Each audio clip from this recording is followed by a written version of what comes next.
حضرت ام کلثوم رضی اللہ عنہ جو کہ ایک صحابیہ ہیں، عقبہ بن ابی معیط کی بیٹی ہیں۔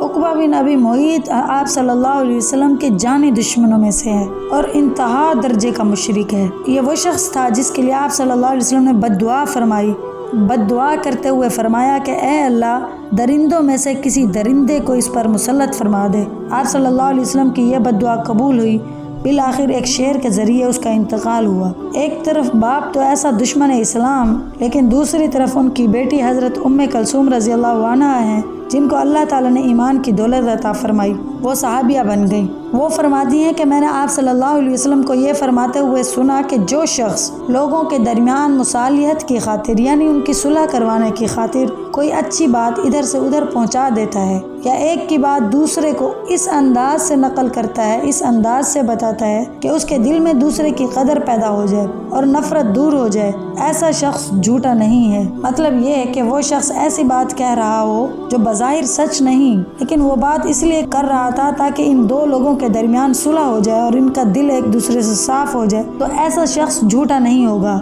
اس حدیث سے ہمیں معلوم ہوتا ہے کہ دو لوگوں کے درمیان صلح کروانا کتنا بڑا ثواب کا کام ہے۔ ایک طرف جھوٹ، جس کے بارے میں آپ صلی اللہ علیہ وسلم نے فرمایا کہ میرا امتی کبھی جھوٹ نہیں بول سکتا، اتنی سختی سے منع کیا، لیکن ایسا جھوٹ جو دو لوگوں کے درمیان صلح کا باعث بن جائے، اس کو آپ صلی اللہ علیہ وسلم نے جھوٹ بھی نہیں کہا، وہ شخص بھی جھوٹا نہیں ہوگا، بلکہ اس کو اس وجہ سے ثواب بھی مل سکتا ہے۔ علماء فرماتے ہیں کہ بالکل سرے سے ہی کوئی بات نہ ہو اور نئی بات ایجاد کر دینا، اس طرح کہ آپ صلی اللہ علیہ وسلم نے اجازت نہیں دی۔ دو آدمیوں کے درمیان نفرت اور لڑائی ہے، تو ایک دوسرے کا نام بھی نہیں سن سکتے، اتنی دشمنی ہے، تو وہ شخص جا کر اسے کہے کہ تم تو اس کی برائی کر رہے ہو، حالانکہ میں نے سنا ہے کہ وہ تمہارے لیے دعا کر رہا تھا۔ اب دیکھیں کہ اس نے یہ دعا کرتے ہوئے نہیں سنا، مگر اس نے دل میں یہ مراد کر لیا کہ اب وہ شخص نماز پڑھتا ہے اور نماز میں کہتا ہے کہ یا اللہ تمام مومن اور مسلمانوں کو معاف کر دے، تو ان تمام مومنوں اور مسلمانوں میں وہ شخص بھی تو شامل تھا، اس لیے وہ سمجھے گا کہ شاید میرا نام لے کر وہ دعا کر رہا تھا، اس کے لیے اس کے دل میں نفرت کم ہو جائے گی،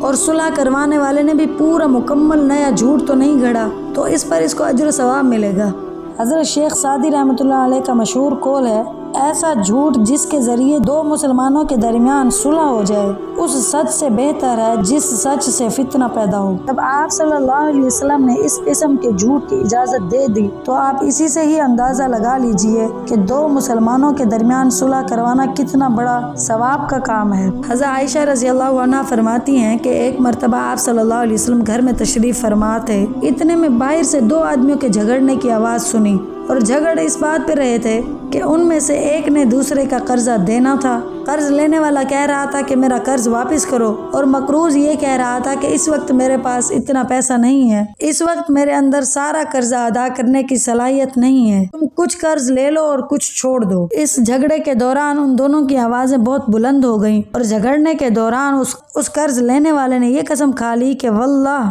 میں قرضہ کم نہیں کروں گا۔ اسی دوران آپ صلی اللہ علیہ وسلم بھی گھر سے باہر تشریف لے آئے، اور آ کر آپ صلی اللہ علیہ وسلم نے یہ پوچھا کہ وہ شخص کہاں ہے جو اللہ کی قسم کھا کر یہ کہہ رہا ہے کہ میں نیک کام نہیں کروں گا؟ وہ شخص آگے بڑھا اور کہا کہ میں ہوں یا رسول اللہ، اور پھر فوراً دوسرا جملہ یہ کہا کہ یہ شخص قرضے میں سے جتنا چاہے مجھے دے دے، میں باقی چھوڑنے کے لیے تیار ہوں۔ یہ تھے صحابہ کرام، کہاں تو جذبات کا اتنا عالم کہ آوازیں بلند ہو رہی تھی اور قسمیں کھائی جا رہی تھی، کہاں آپ صلی اللہ علیہ وسلم نے قرض چھوڑنے کا بھی حکم نہ دیا اور وہ فوراً چھوڑنے پر آمادہ ہو گئے۔ تو ہمیں بھی چاہیے کہ اللہ اور اس کے رسول صلی اللہ علیہ وسلم کے احکامات پر عمل کرتے ہوئے ایک دوسرے کے جھگڑے کو ختم کر دے، اور جہاں ہم دو لوگوں کے درمیان صالحت کروا سکتے ہیں تو صلح بھی کروائیں۔